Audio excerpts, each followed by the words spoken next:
So music started right here. Yeah. With the keyboard.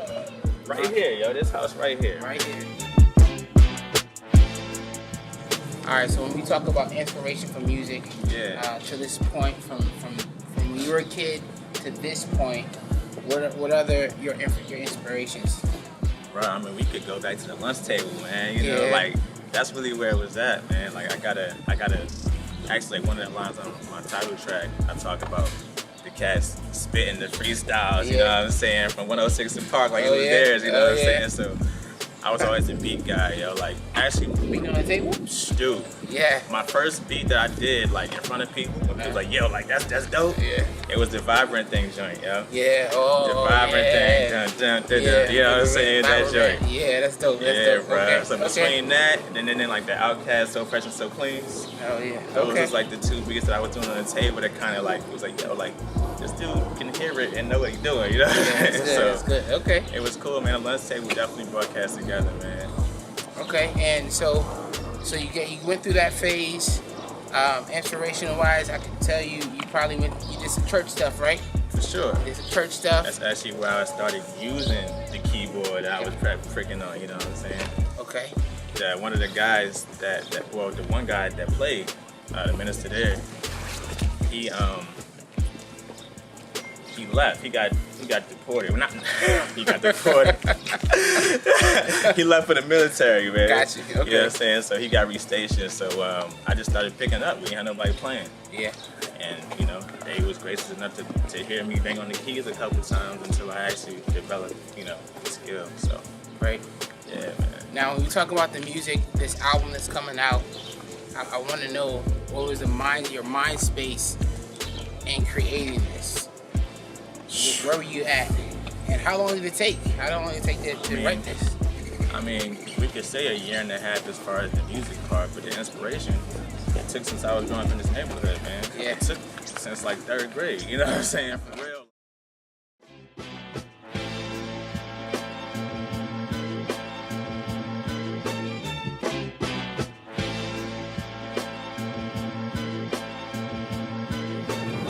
You know, you gather from everything from the lifestyle. So, and this is all contributing to the project that's coming out right now. Right. So, you know, you have like all of that, you know, from high school going from there, and then college experiences, and all of that shaping me. Right. I have content that kind of like talks about what I've been through, what I used to do, what I was involved in, like what people like, you know, around me, you know, what I was exposed to. And then, you know, moving into like where I am in this current space and where I see myself in the future. Right. You know what I'm saying? Like you never want to like look at your history and like stay there. Right. You always want to be progressive. That's what the album's about. It's like my perspective on like life and also like what other people's perspectives may be on certain topics that I touch in the content. Right. You know Right. So okay. So if you can look at everything, your whole life. What are some of the most important things in your life that you would like to convey to everybody? I mean, number one, it's cliche, everybody makes mistakes, but I mean, a lot of people get stuck in their mistake. A lot of people get stuck in certain places. And I was fortunate enough to be blessed to like be in situations where like it looked like it was no way out, you know what I'm saying? People always say you can either be, you know, dead or locked up in jail. You know, I could have been both.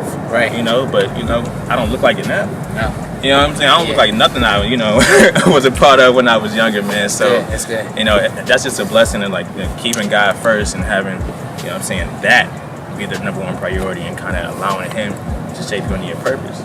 Had I not been exposed to that type of stuff, I probably wouldn't even have anything to talk about.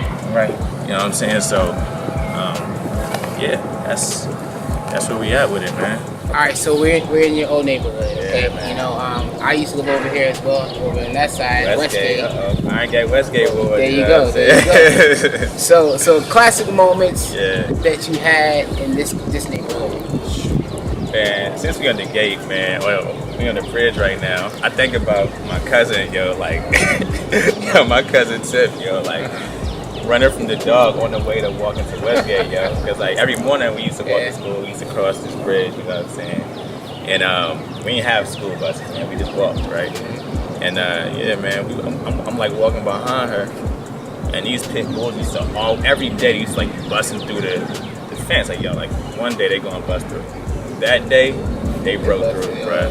That pit was chasing her around that whole field right there, bro. It was crazy, man. You know how fast she was to that day, right? She put on the skis, bro. The jet skis, man. But yeah, from that, you know what I'm saying, and then just like I said, like the Iron Gate Westgate field, right? Like we used to have 2 football fields we would play at. You know, we had the home court over there by the basketball court, and then y'all had this one over there by Stonewall, man. Yeah. So it's funny, man. I'm like laughing right now just thinking about like all the memories. You know what I'm saying? Like all the stuff that like kind of like made like the foundation for like who I am now. Man. Yeah. You never forget where you came from. Yeah, and this is a part of our makeup. Like your makeup, it frames who you are.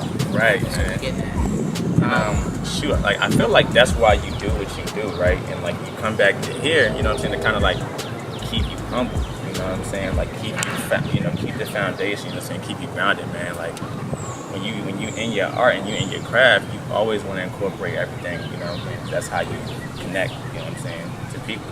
Period.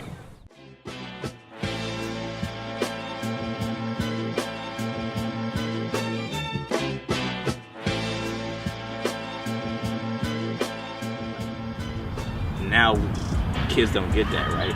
Like with the social medias and like the YouTube and everything, they learn at a different pace and they learn differently. And intellectually they may be more intelligent, but like street smarts and just life, brother, just taking in life, man.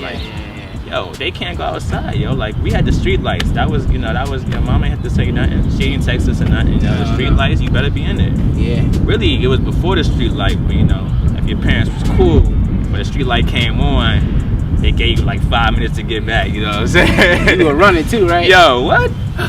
Right, get in there, bro. Yeah. And when you young, that neighborhood is mad big. Yeah, exactly. Yeah, man. Cool, man. This brings back a lot of memories, and for me, I know for you and your project, and it shaped everything.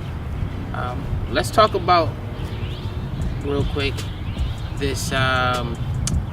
I want to talk about the instrumental part and the crafting of each song that you actually put on this project, which I think is important because there's a lot of like instrumental stuff that's going on from the tracks that I heard. Yeah. So tell me about that. Tell me about that.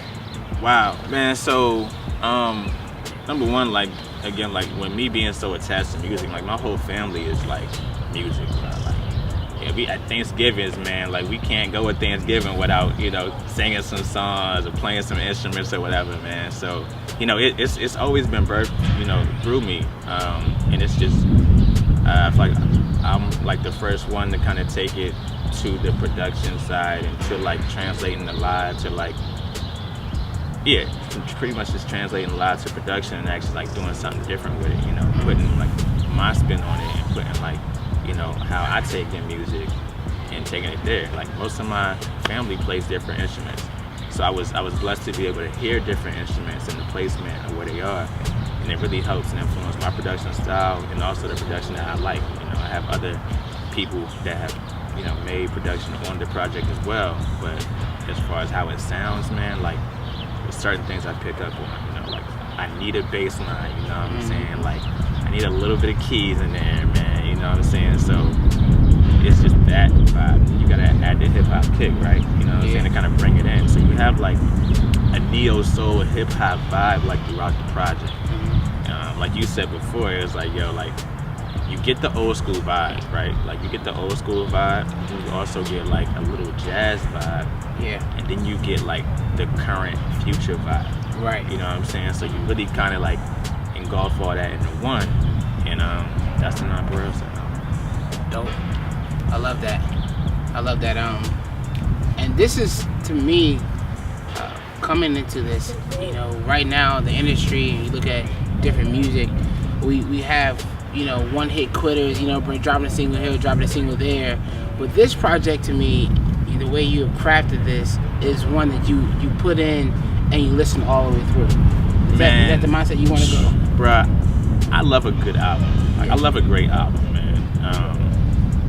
Like my favorite artists that I connect to, that I get inspiration from, man, like they all were known for their albums, right? Like when we came up on music, it wasn't like the single always was the thing that brought you in, but it wasn't like a short, you know what I'm saying, attention span when we came up. So people were used to having a project that embodied different elements, you know, that kind of told the story, right? So with this being my first project, it's like, yo, like people kept saying, yo, drop a couple singles, you know what I'm saying, test the waters and then see. But I really believe that type of artist I am, you can't capture me in one song. And so you gotta think about, yo, is this the song I want people to know me for? Like, is this the, so, you know, they catch one side and they might be turned off all the way, you know what I'm saying? Because it's all a part of the story, you know what I'm saying? And with the project being Perception, it's really about like this guy, this character, just like going through different aspects of life, right? From, I'm talking about relationship with God. I have a song called Only Child on there, which is one of my favorite songs on there, because it's a real simple production-wise, but it's like that for a reason, right? Like I want people to tap into what I'm saying. You know, there's only children out there. Like I threw a Kanye line in there. You know, he said, "I'm an only child lost in the world. Where do the lonely kids go when the bell rings?" Right? And it's like, yo, like everybody can't relate to that, but every individual has an only child moment. You know what I'm saying? Like everybody has moments where they feel like they're the only one facing certain things, and you're not. You know what I'm saying? Everybody deals with similar things. You know what I'm saying? And it's like, yo, like I feel alone in this space, but I know somebody else can relate. But people don't talk about a lot of stuff. You know what I'm saying? So, you know, it's really tapped into that. You know, it's kind of like the only child thing kind of shapes me as a person too, because I'm very like social. I like to connect with different people, but then there's times where like I just need my space, and tuck away real quick. You know what I'm saying? And really just own and master who I am as a person. And I think you can hear that throughout the album. Yeah, man. Okay. All right. Favorite food your mom made when you grew up? Tell us. It's funny, right? My favorite food that my mom made, man. My mom was not a home cooked person, man. She probably gonna kill me for this. You know, when she said, "I love you, mom." You know what I'm saying? You definitely did a good thing. But all my friends would say, "Yo, when we came to Tim's house, it was Eggo waffles and it was hot dogs, right?" My pops used to kill the hot dog joint. You know what I'm saying? My mom used to make the best waffles, bro. Like, even like the way she cut them, bro, like the amount of butter, like the syrup, yo, like it's the art to Eggo waffles. You know, everybody's Eggo waffles don't taste the same. Nah, you know what I'm saying? You know, shout out to Eggo. You know what I'm saying? But yeah, man, like I used to like really like get my home cooked meals. I would walk around the corner, and my cousin, you know, he actually here today. You know, my cousin, man, his mom, you know, their mom. Shout out to Lise, man. Like she used to throw down. You know, she used to throw down, bro. I mean, the home cook, I definitely got that from them. And it's funny because they used to have to wait to drink their juice till after they ate their plate, you know. And we didn't have that rule in my house, yo. Like you can eat, drink, whatever. But you know, she was in the medical field, you know, so she had her reasons. But it's just cool, man, just to think about like all that stuff, man. Like them being a couple doors down the street and us just like going back and forth to each other's house, man. Talk about like a favorite meal. It's more like a snack, bro. So like we would get home before our parents, you know what I'm saying? So between my house and their house, you know what I'm saying? Me and my cousin Tiff, man, like we made these like sugar cinnamon sandwiches. With butter? And for real, it wasn't like a sandwich, just like it was like toast. You know, so you put the butter on there and you lace it, you know, with the sugar and put a little cinnamon on that joint. Right. Money, man. Yo, that's funny that I knew about that. Money, bro. That's what's up. Okay, all right. So you got that. So I'm taking it that family is important. Family is important. You grew up with family around here. Your cousins are around. Most people, you know, as an only child, you really weren't an only child because your cousins are around. Yo, man, it's crazy because like, was it third? I think around third grade when I had moved to the public school. That's when they had came down. Right, they came down from New York, and so you know, we was always at each other's house, man. writing plays, you know what I'm saying, performing in joints for our parents when we came home. I mean, it's always been a little artistry, you know, with us, you know, different facets of life, man. But they were like my brothers and sisters, you know what I'm saying? My cousins were always like that for me. So I didn't never feel like an only child probably until I got older. And I had moments where I was separate. I was like, okay, like everybody can go home and you can talk to your brother or your sister about your mom's tripping today. You know what I'm saying? Like, yeah, man, let's go there wilding, you know what I'm saying? So that level of trust that you have with your siblings, you have to either form them or sometimes like understand that everybody you can't trust. Yeah. So you can put up a guard, or you can kind of give people a chance. You kind of got to weigh that, you know what I'm saying, and really kind of, you know, make decisions based on that, man. But yeah, family is definitely important for me, man, for sure. Last question I asked right here. The album's about to come out. Yes, sir. What's the next step? What are you going to be doing? On tours? Collabing? What's your next move? Man, so the project drops in a couple of weeks, man. And what we're gonna do, man, is do different shows.